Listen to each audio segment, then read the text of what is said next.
ભાવે ભક્તિ કરો ને ભગવાનની રે જેથી જન્મ મરણ મટી જાય એવી વેદ પુરાણમાં વાત છે રે જેથી જન્મ મરણ મટી જાય એવી વેદ પુરાણમાં વાત છે રે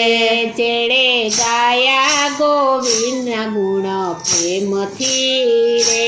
જેણે ગાયા ગોવિંદના ગુણ પ્રેમથી રે તે તો થઈ ગયા છે ન્યાલ ભાવે ભક્તિ કરો ને ભગવાનની રે તે તો થઈ ગયા છે ન્યાલ ભાવે ભક્તિ કરો ને